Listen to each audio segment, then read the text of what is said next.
All right, if anybody is watching, I just thought I would open up a post live for the moment and kind of share where we are. This is Saturday morning, the last day of Alaska Speed Week, and it has been a doozy for us. It's been a lot of fun. I mean, a lot of fun, a lot of adventure, and some frustration and honestly a bit of heartache over things. So those of you that know what drag weeks are about, you know that a couple of things. Over the course of the event, you're going to be traveling and racing in more than one location. And you have to carry on board everything. You can put a trailer on your car. You just can't put your car on a trailer. You can put a trailer on your car. You can put racks on your car. You can do whatever. But the idea is that you bring everything that you need in order to complete the week. And for some people, it's pretty easy. If you got a pretty new car, you might just bring a cooler with drinks and some clothing. If you got a Frankenstein old hot rod like this, you don't necessarily know what to bring. So this car here, 1969 Camaro, I got it when I was 13. You can see by my hair loss that's been a time ago. Long story on this car, but in 2004, I bought it back. I found it after I'd gotten rid of it since like 1989. I started rebuilding it, and of course, back then, General Motors in '97 came out with the LS engine series, which was a game changer. So we were just, 5-6 years out from that. And there were very, very few companies making adapter kits and parts and pieces. I ended up, thank you, Kurt Anderson, you've been an incredible friend. Thanks to Kurt, we ended up going with the, found an LS engine out of it. Actually came out of a stolen Trans Am that was recovered. And thus began my journey there. So I pieced this car together using things I could make and stuff from different vehicles. The 4L60E came out of a truck. The basic block came out of a Trans Am. This rear axle, I did some trading and swapping with a fellow named Mike Britz in Orange Park, Florida. And he built this Ford 9-inch for me. And we've had our history and our issues with that over the years.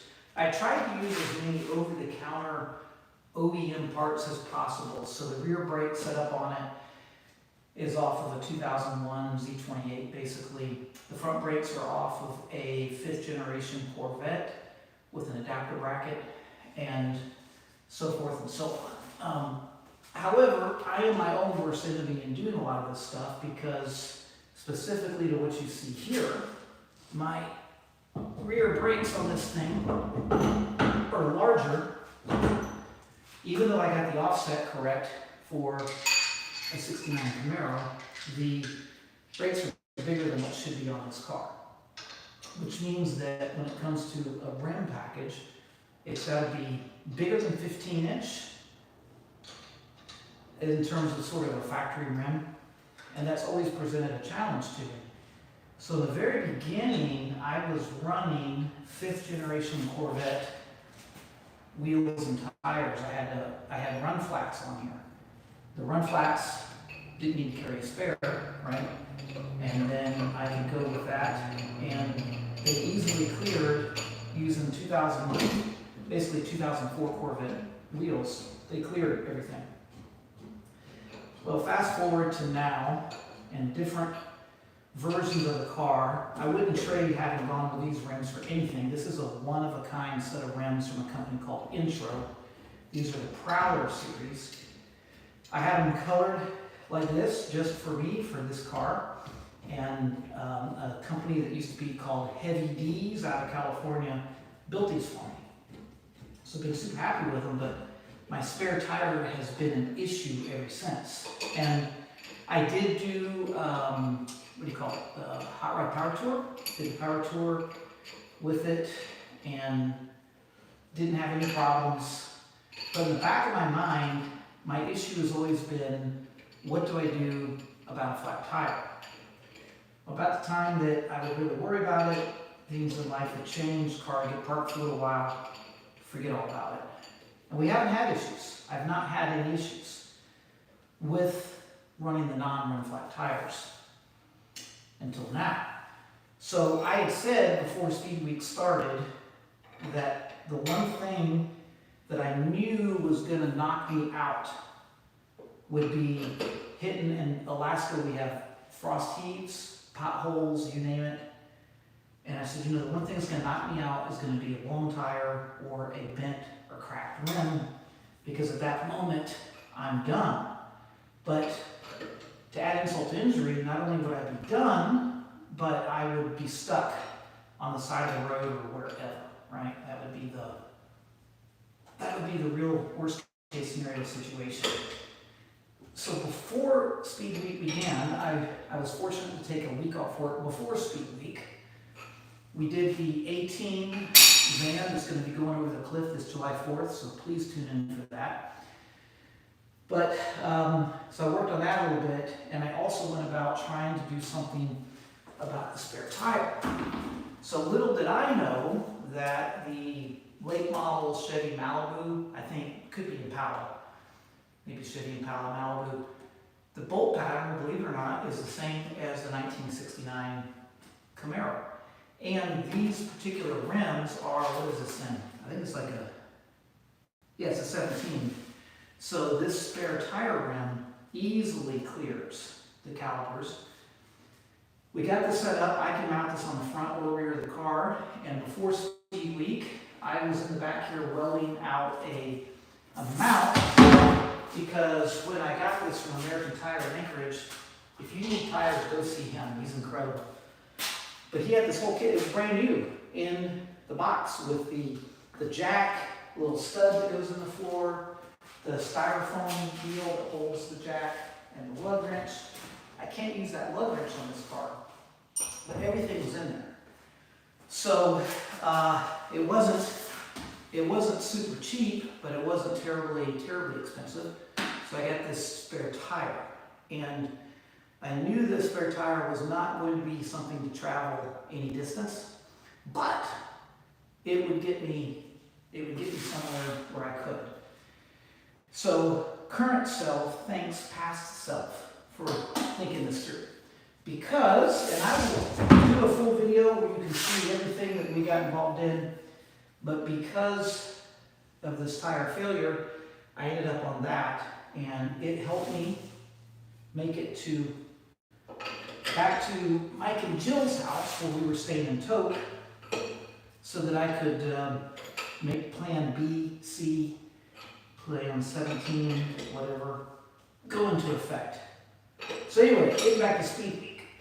You have to carry everything that you need. Other racers can help you, but they're not allowed to carry your supplies and stuff on board for you. My brother Stuart went with me in his Triumph Spitfire, and that was a hoot seeing how he packed that. Can't wait to share that with you on a full video. But he didn't have capacity to carry anything for me anyway, even if we wanted to. So I couldn't do anything about a replacement tire. And then these tires are 275 35/19s in the rear.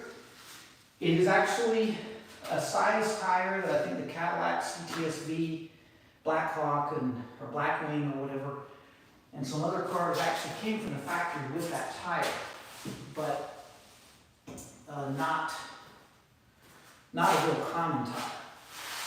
So we got a nail in it, and there's no tire pressure monitoring system, and I fully take the blame, because part of what you do, especially with an older car, is you should walk around it, look at it, look underneath it before you get in it and go anywhere. And I admit, on Wednesday morning, our second day of racing at Tanacross, I should have done a really good job walking around the car and checking it. And I think if, and I don't know, but if this tire was low at that point in time, I would have seen it. I didn't even walk on the side of the car. We hopped in, we took off down the road. We were about 25 minutes or so from Tannacross Airstrip where we were racing. And when we got within a quarter mile, I started a vibration. And believe me, these Alaskan roads are rough, really rough. And so I'm like, I look over at Nikki, I'm like, do you remember the road being this bad? And she's like, no, I don't think so. So, I put it in neutral, rev it. I'm trying to figure out what's causing the vibration. It's clearly something coming in the wheels and tires. So I probably should have stopped right there, but I was on kind of a main road. We were really close. When I slowed down, the vibration stopped. So I got into the speedway, and that's when I walked around and saw that the right rear of the car was down. And okay, well, I'm prepared, right? I'm prepared. I brought with me a tire repair kit, an air compressor. I know how to use those things. We got all this apart in complete hopes that I was going to be able to plug that and get it back going so we can do some racing. And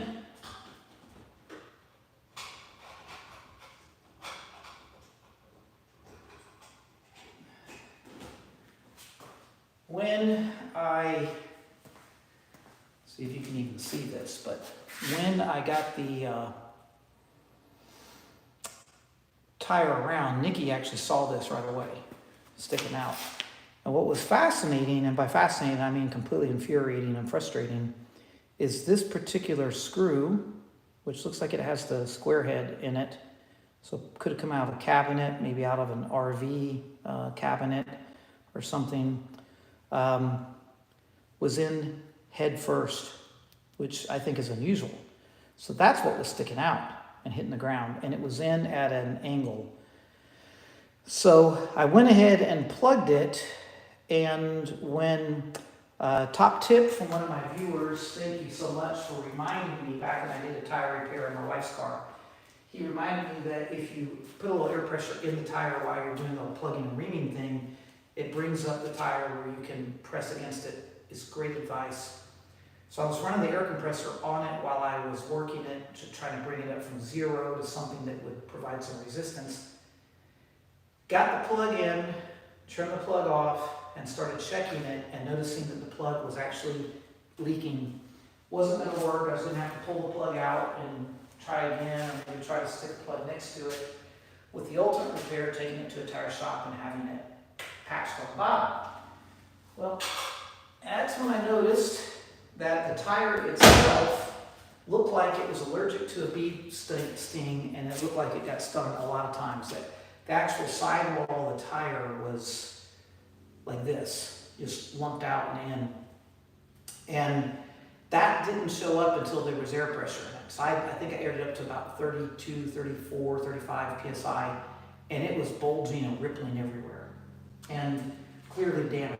So what that means is that I drove the car with 0 air pressure in it, and the brim would have been bunching up on the sidewall and just broke the sidewall all to pieces. So yeah, so what do? We were racing there for about, I think, 3 or 4 hours that day. You're supposed to get an initial time in and then run your times and turn your slip in for the day.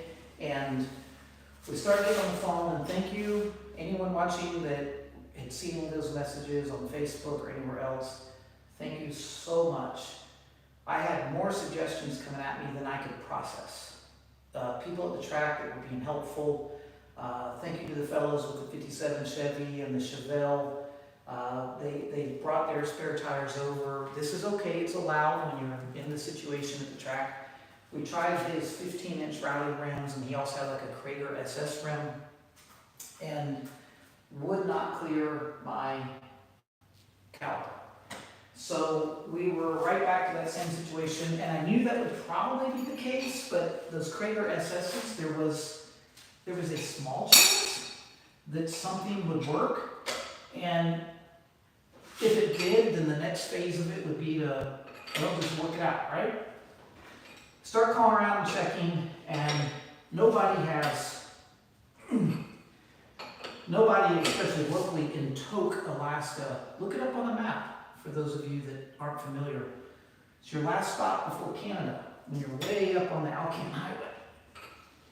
They can help you out if you got a semi-truck or a camper or pickup truck or a regular car, but one thing I didn't mention is when you have a smooth lip rim like these right here, an ordinary normal tire machine won't change this. You'll damage it terribly. So nobody in that local area could actually change this particular tire, and if they were, I couldn't find them. None of that, couldn't find a tire. So we called ahead to Fairbanks. We checked all around. We found some very close tires. You'll see the blue twin turbo Mustang that was running in it. He had 19s, he had his stock tires with that, and he offered to let me get those to borrow those. The issue though was kind of twofold. These are 275s. Those I think were 245, 255. It was a smaller tire, and the width was going to be an issue stretching it on the rim, and of course finding someone locally that could do it. So Tanacross area, based on the path we'd have to run, was 4 hours from Fairbanks. Fairbanks would have shops that could do this, but we couldn't find a tire there. So having a tire guy in your corner is amazing. So Kevin Easley at American Tire in Anchorage, he was actually at the warehouse when he saw what was going on, started looking around all of his 19s, didn't see anything. And then he looks over and he sees this tire all by itself sitting there. And boom, as soon as we notice that we got a tire.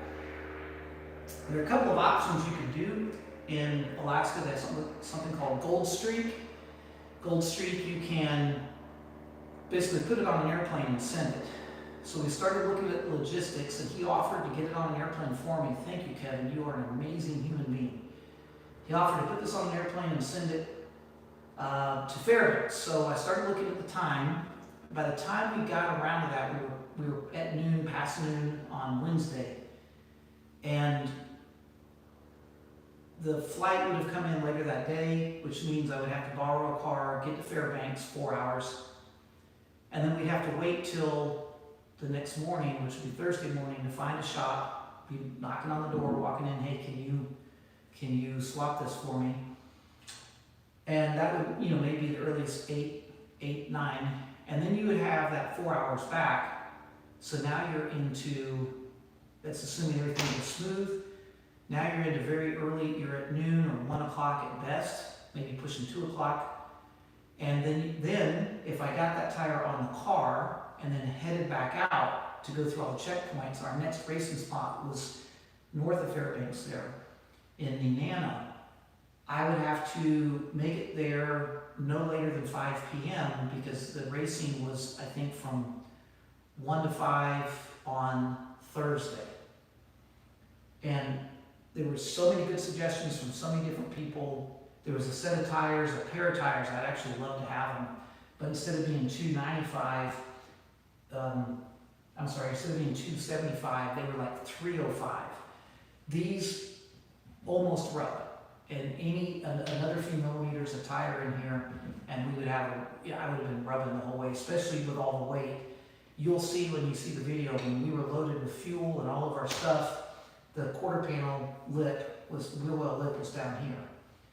So anyway, that was the best thing we could do to get this tire, which is a miracle this tire even existed in the state of Alaska. Now it's a BF Goodrich versus my Nittos, but again, it's gonna roll, it's gonna get me somewhere.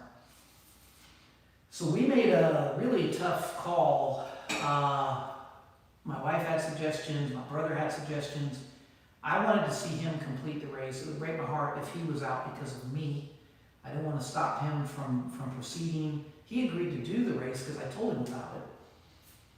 So he, around 2 o'clock that afternoon, he needed to get going to the next location to be settled in for the night. We had a bad rainstorm coming in. So we made the tough decision, and thank you to Mike and Jill there in Tok. Thank you so much. They loaned us their Subaru. We jumped in the Subaru a little bit after 2 p.m. and headed towards Palmer.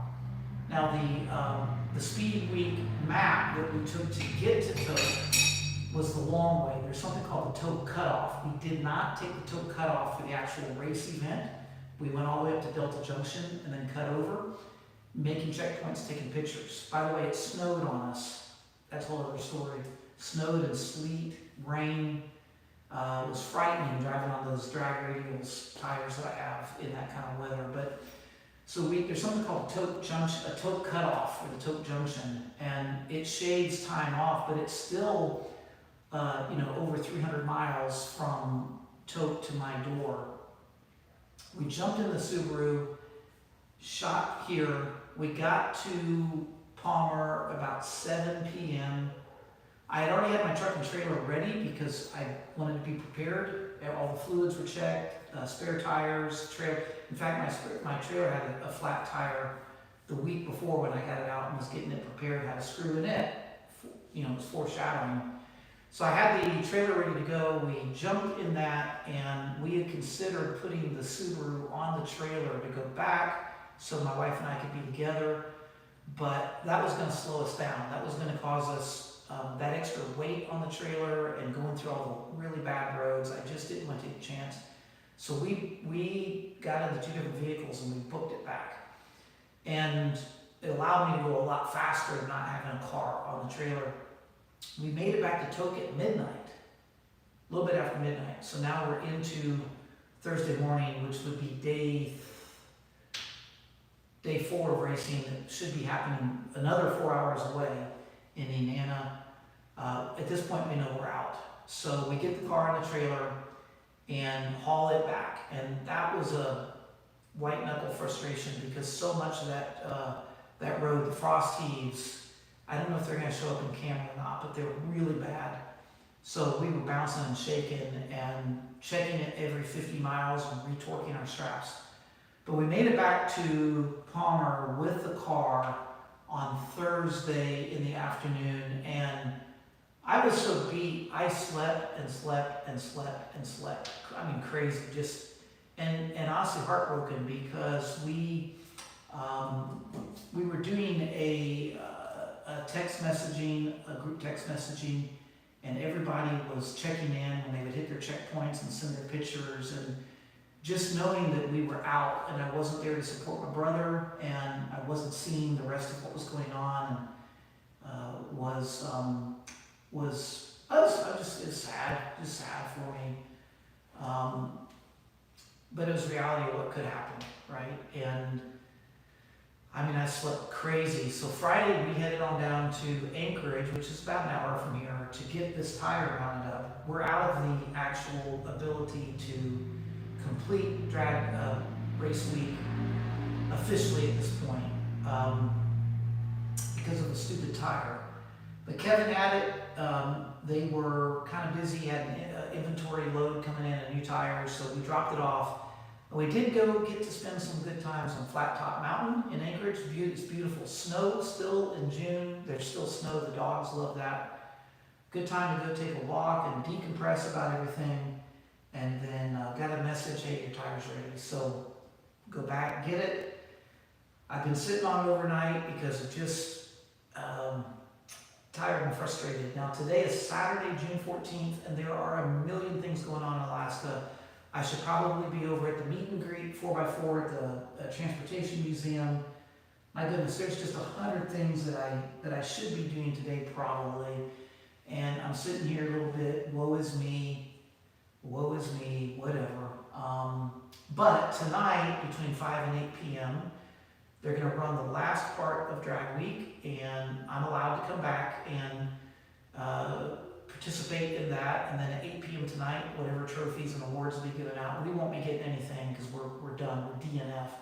But I'll get to see the people that did, and there were some good times. One of the things, there's a fellow in the event in the 1940s Willys Jeep. Willys, you tell me how you pronounce it. His top speed is like 35 miles an hour on the road. I think he can get it up to 40 downhill, but believe it or not, he's competed in this. It took him 18 hours to do what was the 11 hour, 10 and a half hour for us to do on the way up, going up and around. And for all I know, he's still on the road out there, but he he was just having the time of his life, just amazing. It, obviously for him, wasn't about speed for his vehicle, but when we knew that we were down and we were down to a 3-legged Camaro, he was wanting to run again and put a time in, and I said, you know what, I'll run you, and I have a sneaking suspicion you're going to win your first race of Speed Week, and because there's no way I could do a burnout. When I pulled up to stage, the guy looked over and saw that spare, and he's looking at me like, and I called him over. I said, don't worry, I'm not going to be giving it beans. I'm going to just ride down the track and put my time in today. And it was a pleasure for me to watch that Jeep run out ahead of me and beat me. And he's fist pumping, and he got his official win against a Hot Rod Camaro for Speed Week. So that made me feel great, but it also breaking my heart because this is not how I wanted to see it go. So a couple other things to talk about, and then I'll probably end this. I'll look and see if anyone's watching, if there's any comments. The other thing that was going on with the car is there's something goofy with the brakes I've got to look at here in the next little bit that needs my attention. I'm not leaking, the fluid is all good, everything is good there, but it's acting like air comes in the line or something. Is very odd. But probably one of the more important issues is my throttle position sensor on my last couple runs the day before kicked a trouble code. And the trouble code is a problem in the ground path, either in the computer, the wire harness, or the throttle position sensor itself. I brought a OBD2 scan tool for it and was able to look at it, diagnose what was going on there, check my wiring, clear the code went away. So I thought maybe the engine torquing, pulling on the wire harness did something goofy, but it came back the next day. It's running okay, but if the throttle position sensor goes out on you, you've got no go. If it doesn't know where you want to put the pedal, you're going to be in a limp mode and you're not going anywhere. So we may be a little bit out on that anyway. We'll see what happens. It's back. I'll be diagnosing and checking it before we ride over there tonight. But there's a good chance that was going to put me out. If it's a problem in the main computer, there's nothing I can do about it quickly.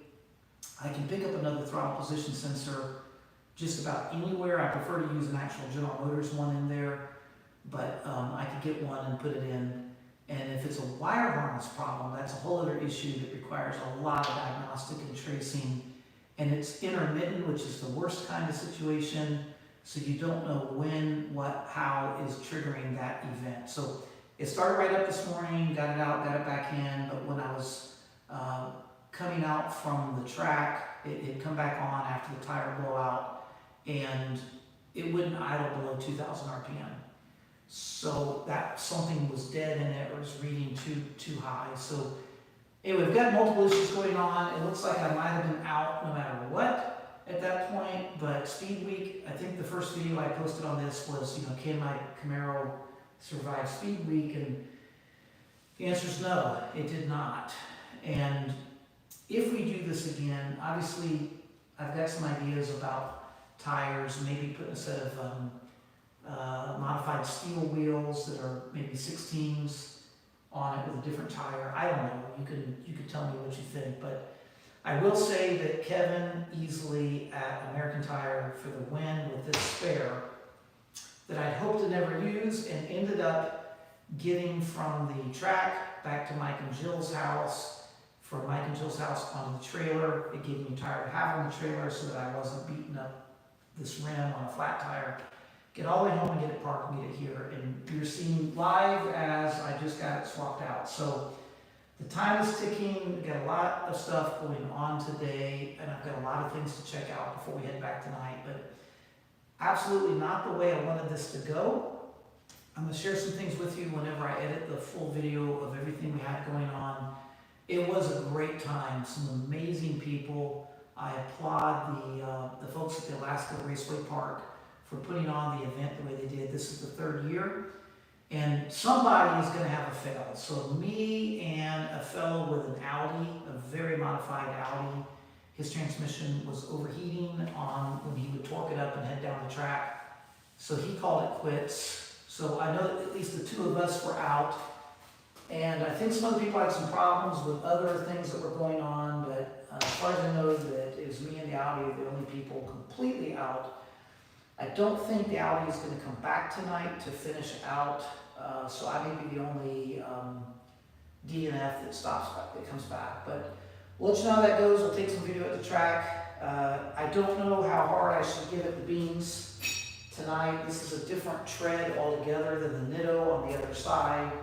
I'll get them the same tire pressure. We'll heat them up in the box and kind of see what happens. But you know, I don't want to get into on my first day, I almost took out the Mustang because it was raining and I had slick spots on the track. I got out and I hooked it and almost took out the timing box and clearly could have almost taken him out. So some of you are probably wondering about speed. I misquoted in one of the replies that I put out. Someone was asking how fast it went. The fastest time it turned was an 8.21. 8.21 is what I turned in Palmer. I think only ran it 3 times, and it was raining when we did that. Oh, by the way, 1/8 mile versus 1/4 mile. The Alaska Raceway Park is a 1/4 mile speedway. Obviously, you can break it into an 1/8 mile.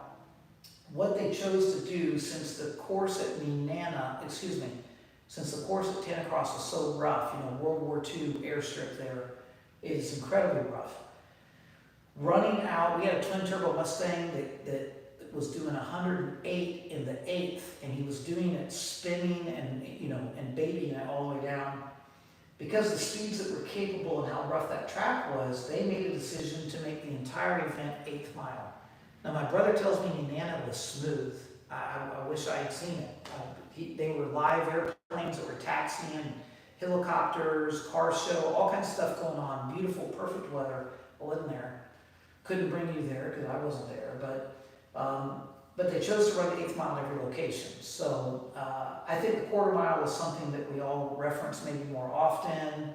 If you got a 10-second car or a 12-second car or whatever, we don't always talk about the 1/8 mile. So the configuration on this car is it's a LS1 block, stock bore, stock crank, stock stroke. It has a street legal performance stage 3 set of cylinder heads, cam, and 35-pound injectors, and all of that stuff goes back to 2004.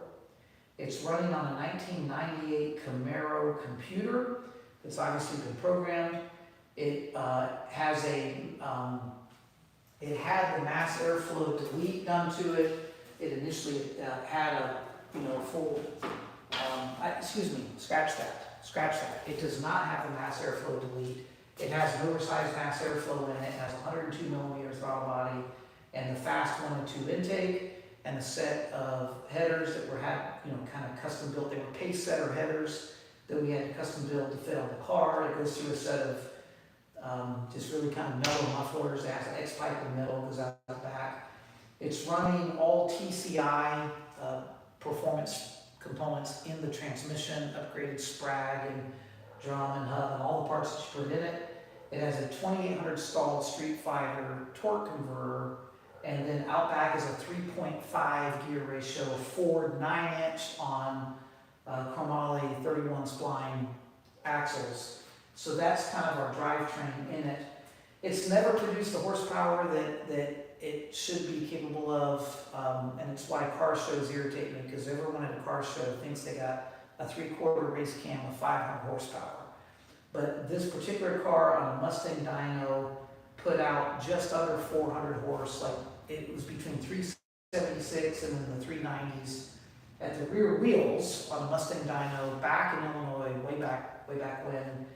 So it's a good amount of go, but it's not ridiculous. It's not earth-shattering kind of power. And nowadays, everybody has turbos and superchargers, and they have super big cubic inch LS motors. Back in 2004, I put the LSX emblems on it. That was something available from Street Legal Performance SLP, and there was some confusion at the time if a modified LS could be considered an LSX, or if you had to have the General Motors specific block that was called the LSX. And either way, I stuck that emblem on it. That emblem is the same as the SS emblems on this car. This is an X44 code car. It's not an SS. It came from the factory with a 307 V8 and a 2-speed power glide. So it was never a performance model, 10-bolt rear end, open diff. So it's never a performance Camaro. But when I was a kid and I had this, I loved the SS emblems. I just absolutely loved them. And so me and my dad built it out, and my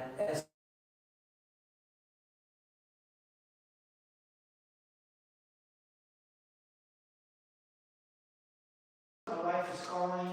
Let me check and see if there's any questions or comments. And I got a lot of work to do here. So let's take a look and see, guys. And I appreciate it. Yep, Gabe. That's right, Gabe. The Mustang incident was frightening, and it was on camera. So quick view of everything here. I'm going to have to shut this down, call my wife back, and see what's going on. But this is your LS engine that we built back in 2004. My gosh, nobody knew what they were doing back then. And so it is what it is. But yeah, would it be cool with a turbo and a supercharger or 427 cubes? Yeah, you know what though? This is my car when I was a kid. And me and my dad had a 350 in it, an old Holly carburetor and whatever. But been a long time. I'm still exhausted. But we're going to finish this thing out tonight, even though we cannot get a trophy or an award of any sort with this. But we're going to finish this out, and that will be it. But just to give you a real quick idea on tread pattern, this is your Nitto, you know, there's like almost no tread. That's how they are when they're new. And they autocross really well. And then this BF Goodrich is completely different tread pattern. And I'm just going to have to be careful about any sort of giving it the beans and see what kind of traction it gets. Kevin doesn't think I'm going to have any issue with it pulling, jerking one way or the other, but we'll see how it goes. This tire is 2018 date stamp. It's technically over, after 6 years, you should be replacing tires anyway. So we are going to be shopping some tires very soon. But anyway, thank you guys. Thanks for your support. I will do a full video in the probably tomorrow after whatever happens tonight. It'll take me a few hours to upload to 4K. You won't see it until Monday, maybe even Tuesday, because it just takes time on our slow internet here. We have to go out of our Eskimo, past the polar bears, up through the North Pole, all the things we do in Alaska to share our content with you, and we'll get it going. But thanks, guys, for watching, and thanks, Gabe. I appreciate it.